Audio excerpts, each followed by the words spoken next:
everybody. Riding Side Saddle. We're back. Hey, it's Lisa. And Tammy. And Pam. And Pam. We're back with Pam. Gosh, do you remember Pam? Yeah, from our first... From our first season. It was from our first season. Yeah. Pam gave us stars for every one. In parts. Part 1 and part 2. Yeah. And then we talked to Pam again about postpartum. Right. Yeah. Yeah, it was a lot of periods and hormones and things like that. So That's what I'm good at. That's what I love.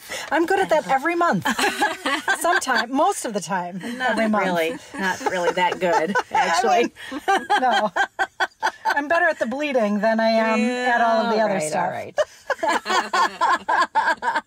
At least something comes easy. Well, yeah, whether you like it or not. That's true. Here it is. A star for everyone. Well, welcome back, Pam. Thank you. This time, we are going to continue to have some conversations about the female body first. Super important. It was one of our really significant topics that we wanted to discuss as part of Riding Side Saddle because...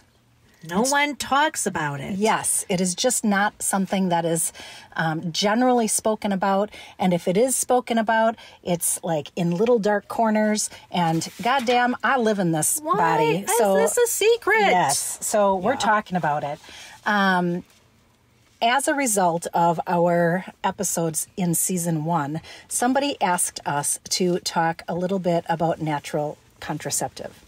And that's why we asked you back, because that's a big deal. Yeah. It is a big deal. Yeah. So thank you for coming in and talking about it. You know, my personal experience with contraceptive was that, you know, in my late teens, I started on the birth control pill. Mm-hmm. I was in a relationship. I was sexually active, and I certainly didn't want to get pregnant.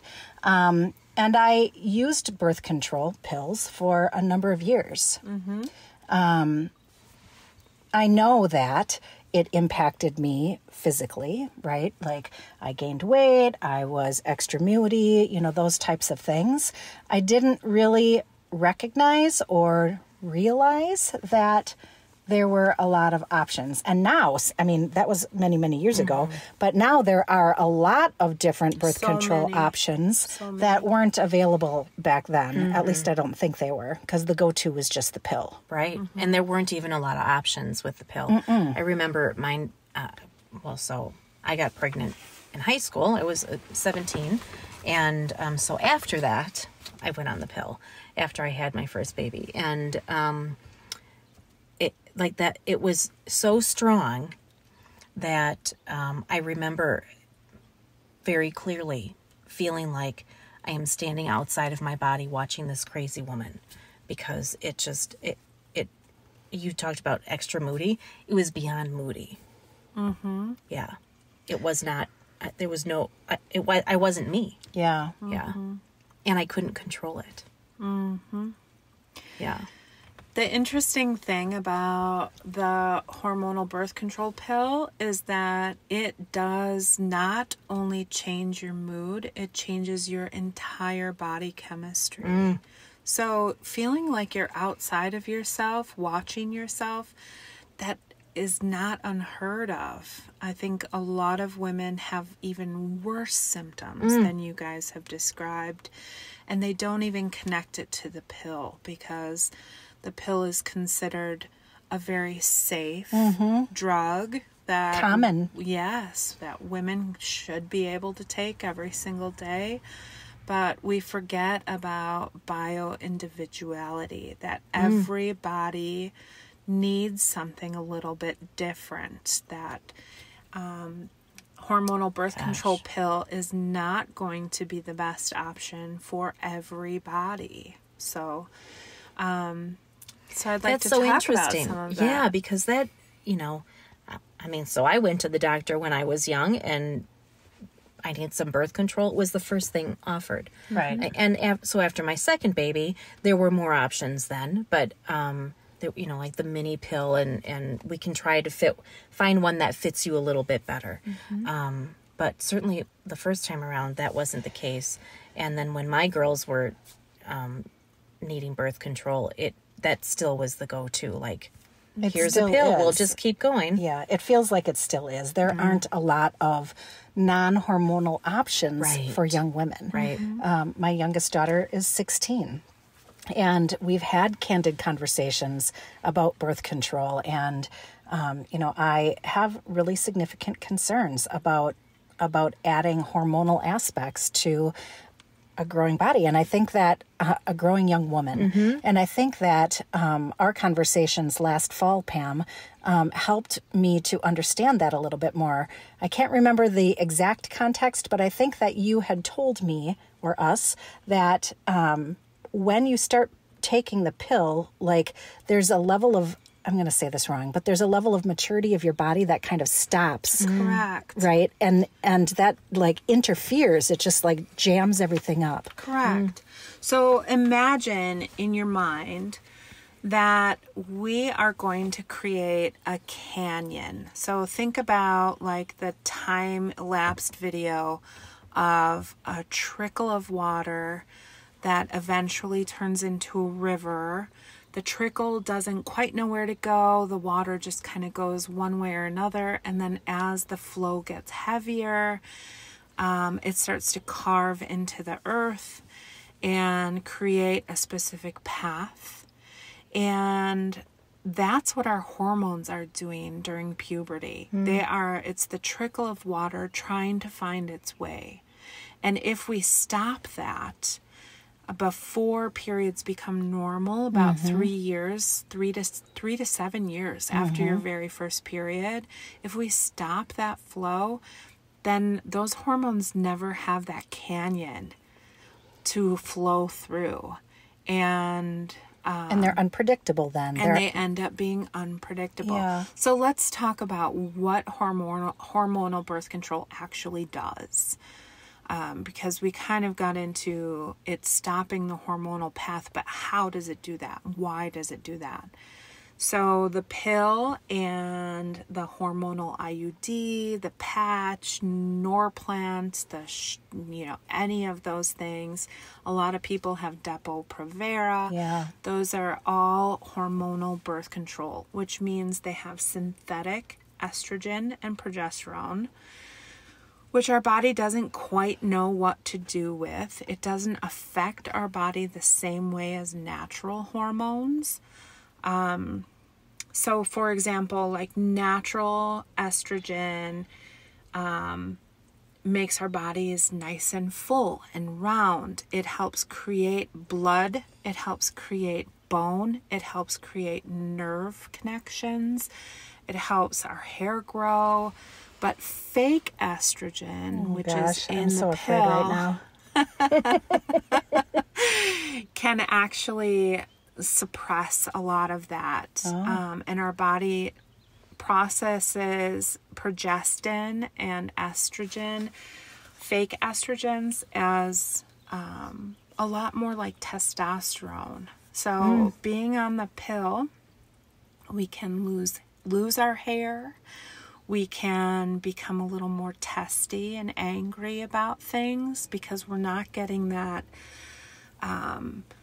energy from the estrogen and the slow calm down from the progesterone.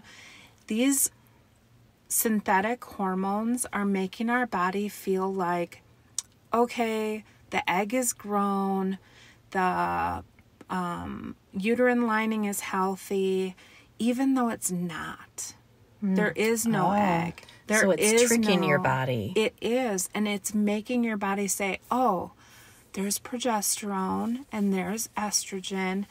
Maybe I made that. Maybe I didn't, but I'm not making any more because we have enough.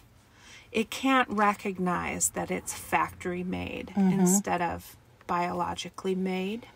So that's how it stops ovulation from happening. Yes, there is no ovulation. There is no egg growth, follicular growth. There is no ovulation. And because there's no ovulation, there is no natural progesterone either, because progesterone only comes from the empty follicle in our ovary, the corpus luteum. So it's stopping our body from creating any natural hormones. it is overriding all of our natural hormones. So let me guess, your next question is going to be, why do we bleed when we're on our last week of the pack, of the pill, right? Well, I mean, that's a logical question, right? If you're not ovulating, you shouldn't be having a period. Yeah. Correct. The bleeding that we have at the end of the pack of pills. I'm so proud of you for remembering that. If you don't know that, you need to go back and listen to Give Your Everybody. Everybody gets a star. I was just going to suggest that, like, going back to listen to those would be a really good precursor to this conversation, because Pam really shared a lot of good details about how the natural hormonal shifts take place and the phases of the natural cycle of a woman. And we need that. Yes. We do need that. But the reason why we bleed at the end of a pack of birth control pills, the placebo pills on that last week, it's called a withdrawal bleed. It's just because our body says, wait, where did my hormones go? I had all of these hormones, whether they're synthetic or not. So your body says, wait, I should have this. Something is off. And then we have a withdrawal bleed. And that's not actually a period. It's just some uterine lining that comes out. I Because didn't our know that. cervix Me is either. looser. Yeah. So a lot of the advertisements say that pills are really great for regulating your period, and the language that they use is not accurate, because it actually takes away your period. Wow. So I'll be honest, like, I think it's the Depa. Is it the Depa that goes into your arm? Depo-Provera. Yeah, and then it like stops your period entirely. So I have, in these conversations with my daughters to say, well, absolutely don't do that, because, that stops your period, and you need to be able to have a period, because it's not natural to not have a period. So this is news to me. Me too. That even on the pill, I thought that was a period. Yeah. Yeah, they like to tell people that it is, but it is not. The only way we can have a period is if we ovulate. And Gosh. the only reason why we have periods after ovulation is because we're getting rid of an egg that hasn't been fertilized. Right. On the pill, there's no egg. There's no possibility of fertilization. So, yes, it works really good at keeping you from getting pregnant. But at the same time, it is not allowing your hormones to do the natural roller coaster, the up and downs.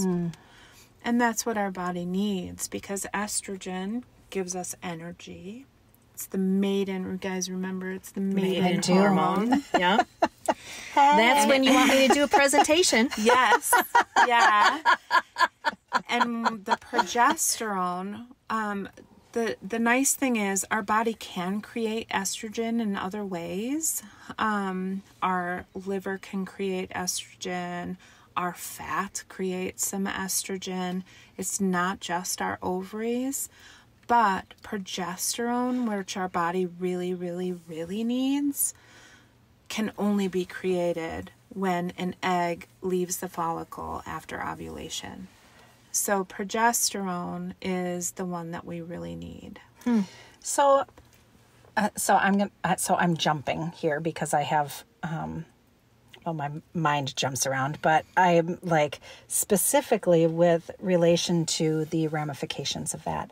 I know that, and I'm certain that we're going to talk about the side effects, right, while you're on the pill, and what kind of impacts that has, and even things that are permanent because of ingesting that and kind of messing with your hormonal cycle. I'm going to set that aside for a second and ask, does being on the pill or having hormonal birth control directly impact your experience of perimenopause? Yes. Damn it. I was afraid you were going to say that. There's not a lot of research on this quite yet. There is more and more coming out because the pill wasn't even created until 1950. It wasn't on the market until 1960 something.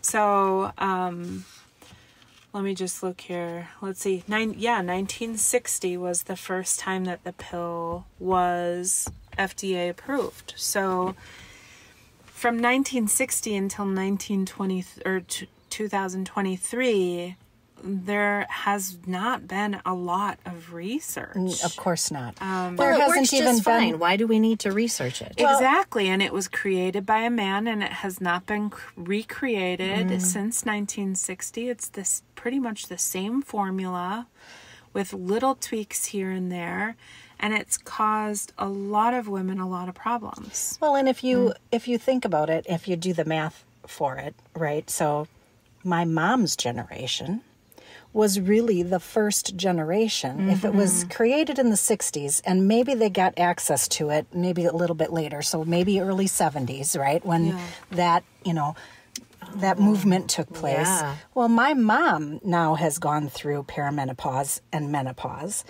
but her next generation hasn't. Correct. Right? So We're just starting to. that's right. So there's not been enough time to do the research either. Not enough. if even they wanted to. For sure. Right.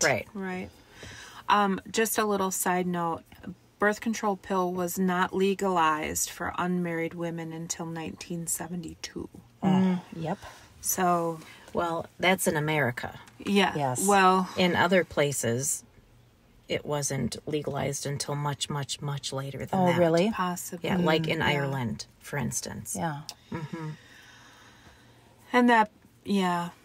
So it makes it hard. But we have noticed, research has noticed that not only does the pill cause short-term side effects, like people who already have personality issues, chronic depression, chronic anxiety, people who have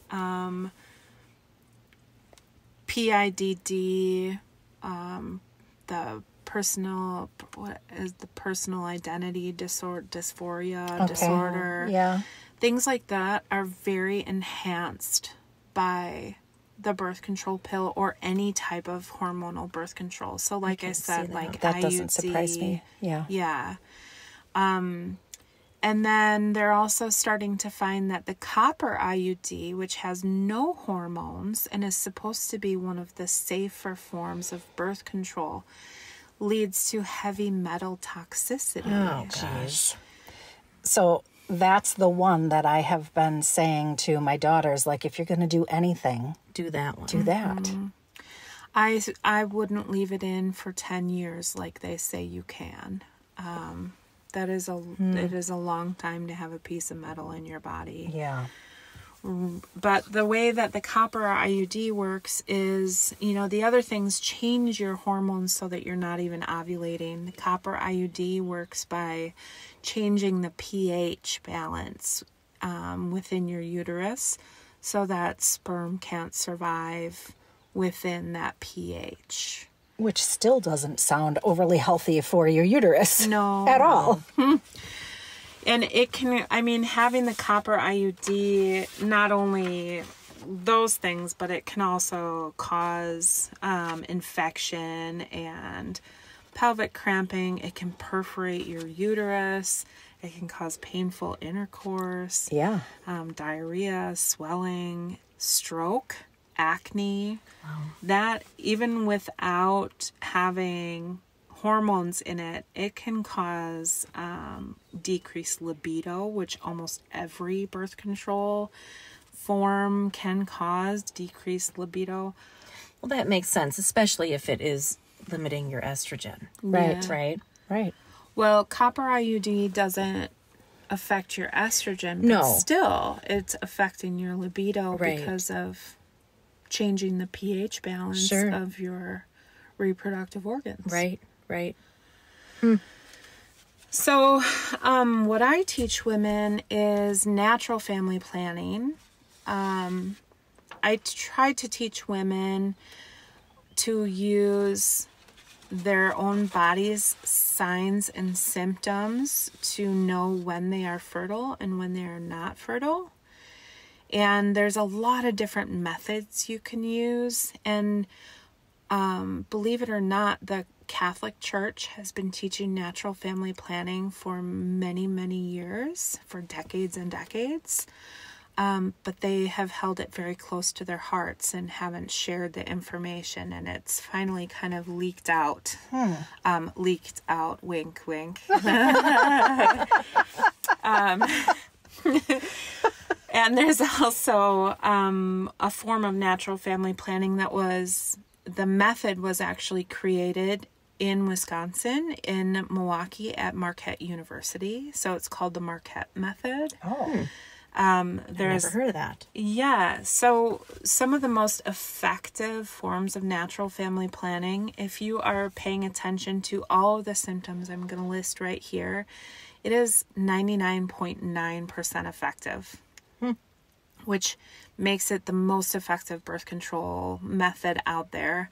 The lower numbers you may see for natural family planning are because they're also including the efficacy rates of the rhythm method, which hopefully we all know the rhythm method, and working along with just counting days on a calendar doesn't work. You have to pay attention to your own body. And I think that's the turning point. We don't know our bodies well enough as women, right? That's why we're having these conversations and we're saying we're this age and we don't know this about our body. To be able to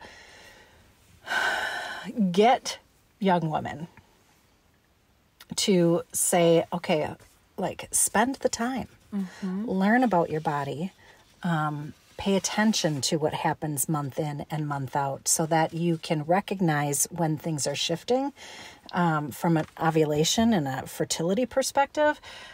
That's a hard pill to get them to swallow because it's just not the focus. There's so many easier things. That's like, it. Take the pill. Right. It takes a lot of time.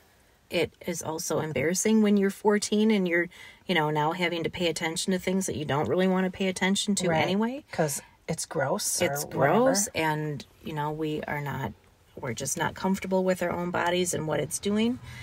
It's weird. It's yucky. We don't talk about it. It's, I don't know if this happens to everybody. I think it only happens to me. All of that stuff happens when you're 12, 13, 14. I think that's why the conversation needs to start at like 2, 3 years old. Just being comfortable in your own body. Yes. Well, so one of the other things that I can see being, it's not a roadblock, but I could see it maybe decreasing the efficacy number. Even if you are aware of all of these things, when your estrogen is high, when you're ovulating, right? That's when you really want to have sex. Right. That's true. Your body wants to get pregnant. That's what it was built to do. It's designed that way. And so now your libido is extra high and you are having to say no. Right. Well, we're only human. Right. Yes. And we're weak. Look at me one more time. Did you just wink at me? I don't even know if it takes that much sometimes. Right? Like, it's so if you're feeling like, hey, how do you be like, wait a minute, actually, no. Right. I think the best way to do that is to have your partner on board and to have your partner understand where you're at as well. Because then your partner can be like, yeah, let's do this, but everything is a risk. Always there's a risk, right? So they're going to use a barrier method during that time. And then other times they know it's a little safer to not use a barrier method. So when I say barrier method, I'm including condoms and diaphragms, and do they still prescribe cervical caps? I don't think they do. I don't know. But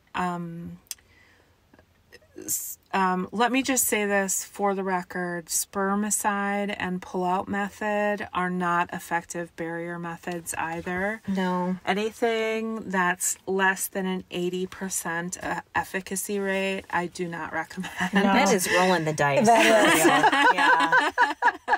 Especially when you know the times that you really want it are times that you're probably more fertile. Yes. Right.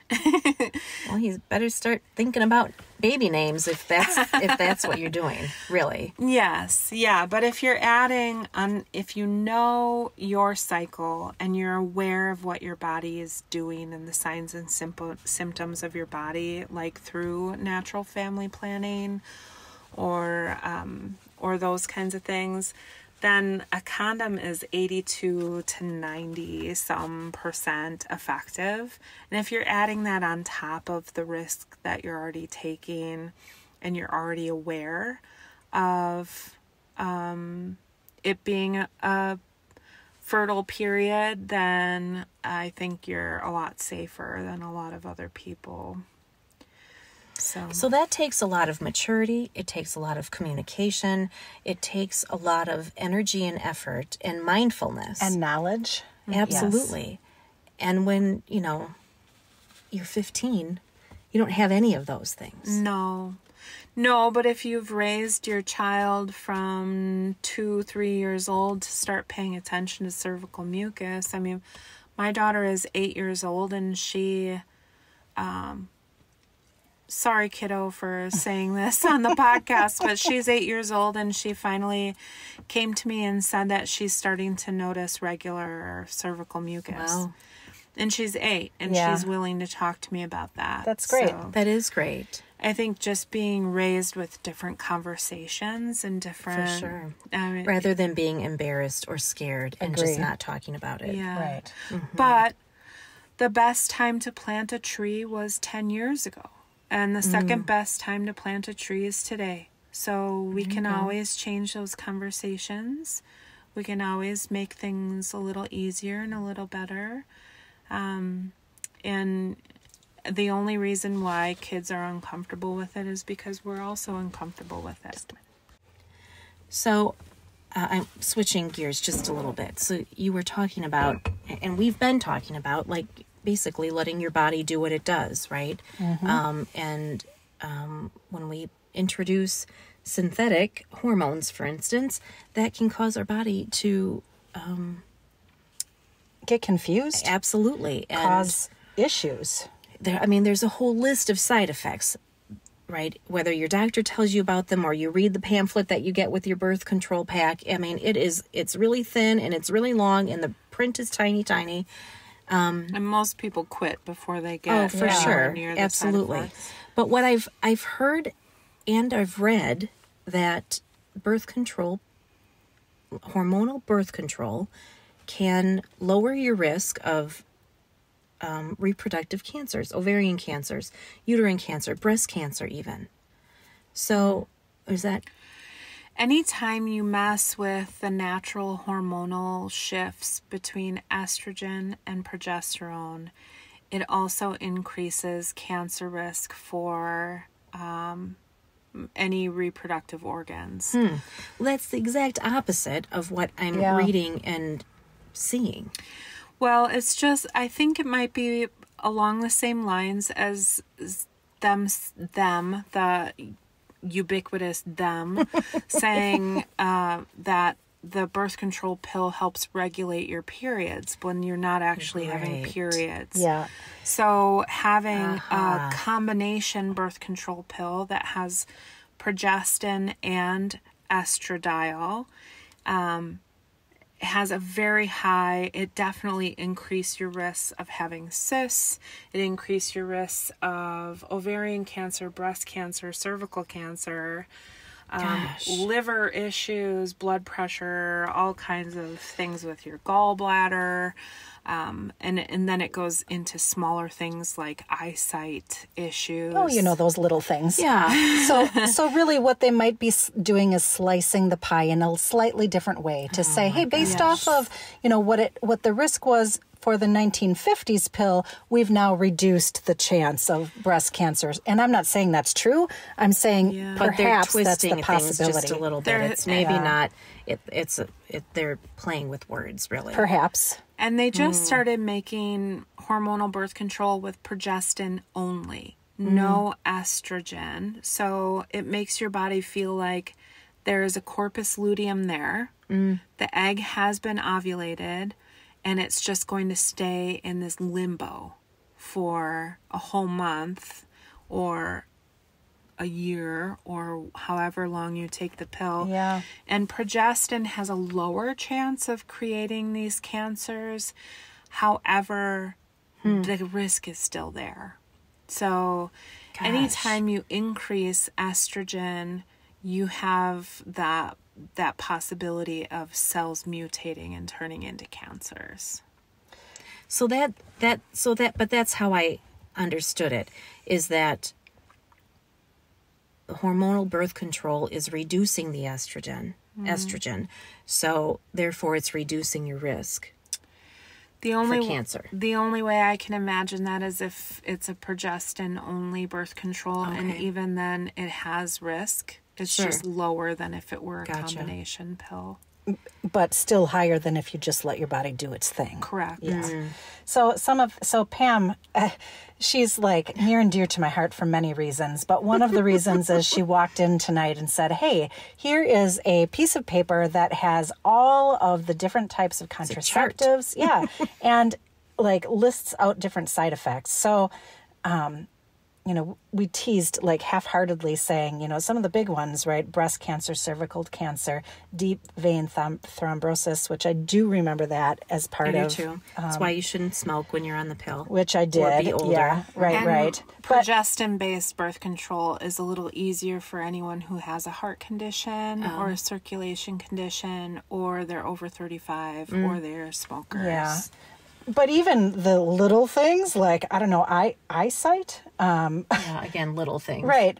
The other things that you wouldn't necessarily connect to being on a hormonal contraceptive might be body aches and chills and pain, chronic cough, difficulty breathing, ear congestion, fever, headache and migraine, loss of voice, right? And literally, I have only gotten through the second line of side effects on this. Oh my gosh. This goes on and on and on and on. And the normal person would not attribute that to this little pill that they're taking every morning before they brush their teeth, right? Confusion, insomnia, vomiting, like numbness, like changes in your stool, the colors and the frequency and the quality of your stool.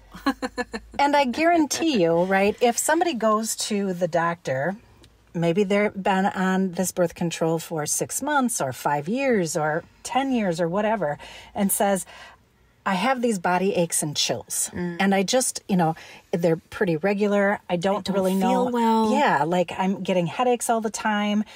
I have anxiety. I can't guarantee you, but I can say that the immediate thought is that doctor is probably not going to say, well, that's a side effect of birth control. So let's take a look at that. It might be like, oh, well, let's run some tests. Maybe you have the flu. Let's check back in 6 months. Here's a antidepressive medication, right? To be able to get rid of those symptoms. Counteract those side effects. Yes. We'll give you another pill. Yeah. So my daughter, I think she was maybe 17 or so. And she came to me and she said, I really want to have the implant birth control. And I said, I really don't like that idea. I don't like the idea of something being implanted in your body. Like the pill is bad enough, right? But once you stop taking it, your body can process and as long as you're not taking it again, your body processes it, right? Eventually it goes back to its natural state. But with that implant, I don't know enough about that. I'm not comfortable with that. It's new. Yeah. Right. At And that she's like, time. well, I've been researching it and I really want to do it. And I said, well, you know what? You're almost 18. So if this is what you want to do, let's go talk to your doctor and we'll see. Go talk to the doctor, and she says it's perfectly safe, and here are all the reasons why it's a good thing. And so Emily went ahead with it. And about 6 months later, she started having ovarian cysts. And I said, Emily, I really think it's related to that implant. You didn't have it before. You've been on it for a period of time now. I really think this is it. I think we just need to have it removed. And Emily said, I think you're right. Let's just go back in. So we go to the doctor. We have this conversation. And she says, well, it's not possible that it's related to the birth control. And I said, it's not possible. She said, no, it's not possible. I said, of course it's possible. Okay, well, it's not probable because it's not in any of their research. It's not in any of the literature. It's really not probable that it's related to that. And I said, well, I think it probably is because here's, Exhibit A sitting in your office. So we'd like it removed. And she removed it. It wasn't an argument, but fine.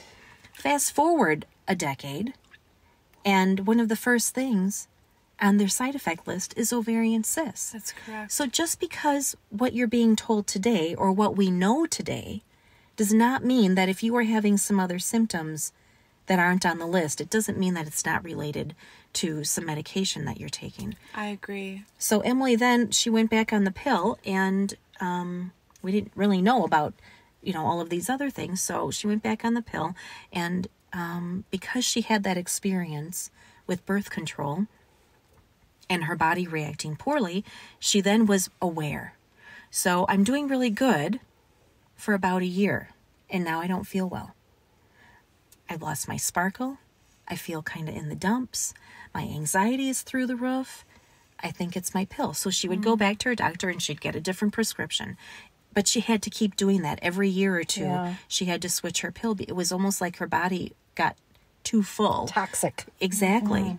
And then so she'd go off of that and go on something else, and her body didn't recognize it. So it was okay for a while, and then it wasn't. And it's, but I don't know that a lot of people make that connection. Right.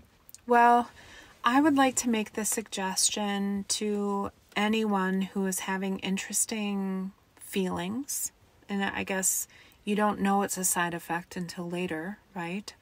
Right. If you're having an interesting feeling, write down everything that you're taking, including supplements, and go talk to your pharmacist. Oh. The pharmacist usually knows a lot more about side effects and interactions than your general practitioner would. Interesting. That is interesting. Also, that goes back to an episode that we had in our first season about keeping, journal. a diary of yourself. Yeah. That's great. So I'm going to switch gears again. So we've been really talking pretty heavily about personal experiences with side effects and different types of contraceptives and what those side effects can be. Though the intention of this episode was really to talk about some natural forms of contraceptive family planning. And you, on this really wonderfully laid out chart, there are a couple of different terms called brand names of this family planning. So you have them listed here, and I'd like to have a little bit of insight. We don't have to get into great detail because, certainly people need to do their own research and understand it to a greater level than what we can offer here. But just give me, Pam, if you can, some high points of the different types of natural family planning and kind of what differentiates them. Sure. So the main forms of natural family planning are the ovulation method, the Marquette method, which, like I said, was developed here in Milwaukee area, the symptothermal method, which is what I teach, the Billings method, and the Creighton method. And I believe Creighton is what they tend to teach in Catholic churches. So all of them are just slightly different They pay attention to different things. So let's talk about the 3 main things that you can pay attention to know exactly when you ovulate, because that will tell you when your fertile period is, and that is the time that you need to use a barrier method if you do choose to have intercourse. So the things to pay attention to, first of all, is cervical mucus. As our estrogen increases and that egg is growing inside our follicle. Remember this whole discussion? Yeah, I do. So our estrogen is increasing, and it is it's making our body create more cervical mucus. And that cervical mucus ends up being either a holding spot or a highway for any sperm that's introduced. So paying attention to our cervical mucus, as soon as we start to notice watery, viscous, stretchy, egg white kind of cervical mucus, we know we are entering into our fertile phase. And then when we are not in our fertile phase, we do not have much of, if any, cervical mucus to note. So that's usually about 6 days a month. So we'll pay attention to that. The second thing we pay attention to is our basal body temperature. So basal body temperature is the number one thing that the only FDA approved natural family planning method called Natural Cycles. It's an app, and it comes with either a thermometer or what they call an aura ring. You wear it on your finger. It takes your basal body temperature at the exact same time every single morning before you even get out of bed, and logs it. And when we ovulate, that increase in progesterone that happens really quickly as soon as the egg leaves the follicle can increase our body temperature by 0.4 to 1 degree Fahrenheit. So it's not a lot. No, it's not much at all. So you have to have a special thermometer that can measure 2 decimal places. Most thermometers only measure 1. So you have to have a thermometer that measures 2 decimal places, or wear the Oura ring, or even a new iWatch can measure that for you. And then the third thing that you check is your LH. And if you remember, there are 4 main hormones that come into play with our ovulation cycle. So there's follicle stimulating hormone, FSH. There's estrogen. Then there's LH, which thins the wall of the follicle and helps you ovulate. So LH strips, you can get them on Amazon, you can get them at Target, you can get them at Walmart. They're usually about $20 for 100 strips. I've never heard of these. Don't pay more than that, because it doesn't even matter if the box is in English or Japanese. It works the same way. It's just a chemical reaction with your urine, and you can take the LH strip. It looks like a pregnancy test, and it will tell you as you're getting closer to ovulation, and then there won't be a line at all after ovulation.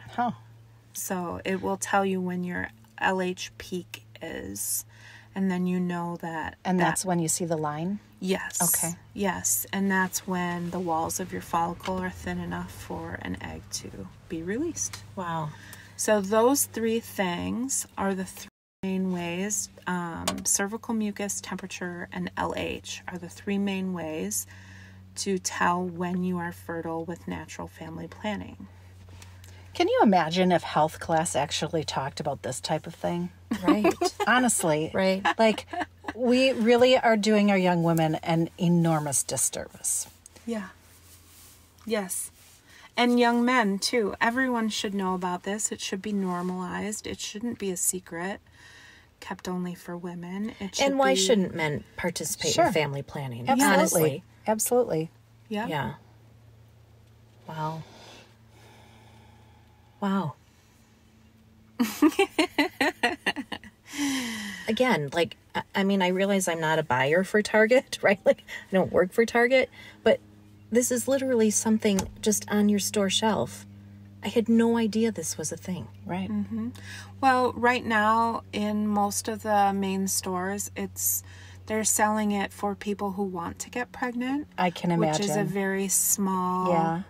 Market. window, Yeah. very small market. But this is a good thing for every woman to know. Right. If it works well in one direction, it works just as well in the other. Oh, for sure. Right. And we'll talk more about LH strips when we talk about perimenopause. Too. Oh, Dun, all dun, right. dun.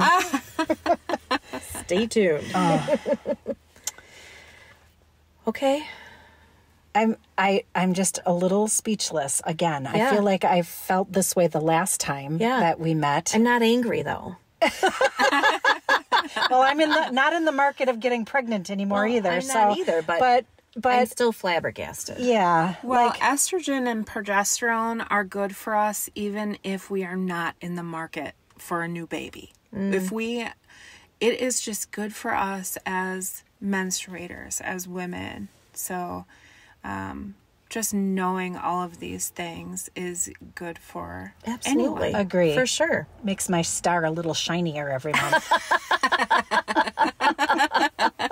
At least you know what's happening with your own body. Yeah, Right? I mean, that's fair. That's Yeah. I'd like that. Yeah. Right. Right.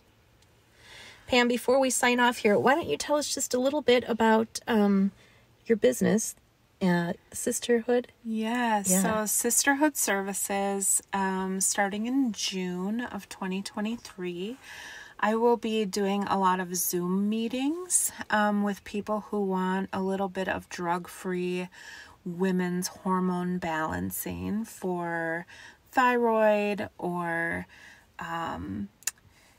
chronic inflammation or perimenopause, anything like that. I will be doing... Heck, Pam! She's like, oh, we should schedule more time to talk. I need all of those. Is there a bundle discount? Yes, there is. Poster childs in here. And as a massage therapist, I also will be doing massage in tag team with the other things for people that I'm able to see in person. And I am Golly. also a doula for postpartum growing families, and I am the only doula around, unfortunately, for perinatal and infant loss, so miscarriages, stillbirth, things like that, helping families deal with that. Yeah. That's a big one. Wow. Yeah, that's heavy, but trying not to let anyone feel alone. And then I Thank you love for that. talking about periods, so we talk about periods all the time. And then I am also the executive director of sisterwellwi.org, and we provide menstrual supplies to people in need. And we are on the verge of putting a free pad dispenser in Mead Public Library. in July. Wow. Yay. That's fantastic. Wowee. Trying to make all the women feel included, all the people feel included. That is terrific. Yeah. What good work you're doing. Yeah, Gosh. absolutely. So, just with that little piece of information, I'm again flabbergasted and hope that we can reconnect again in the future to continue to have conversations about women's bodies and, the cycle, really, the monthly cycle and the lifetime cycle. Of course. Of it really is and can be like the true gift that it's meant to be. Yes. Wow. Yeah. Thank you so Thank you much. so Thank much, you, Pam. guys. And thanks. Sorry, go ahead. Thanks for providing the platform. I really appreciate it, and hopefully women out there feel the same. Yeah, well, they do. I know they do because people have talked to us after the last time we had you on. Yep. saying very much the same things that we were saying at that time. How do we not know about these things? Why aren't we talking about these things? None of this should be a secret. I can't believe I didn't know.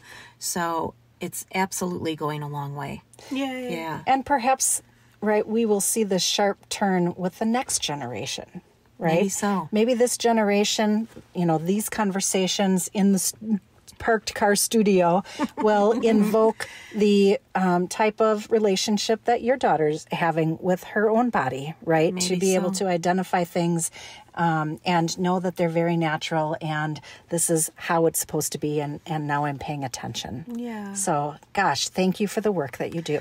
Changing the world one period at a time. That's right. I love that. Changing the world one period at a time. I love it. Very good. Thank you so much. Thank you. Thank you. So also thank you to Todd at Mind Garden Media. Yes. As always, for putting together this podcast.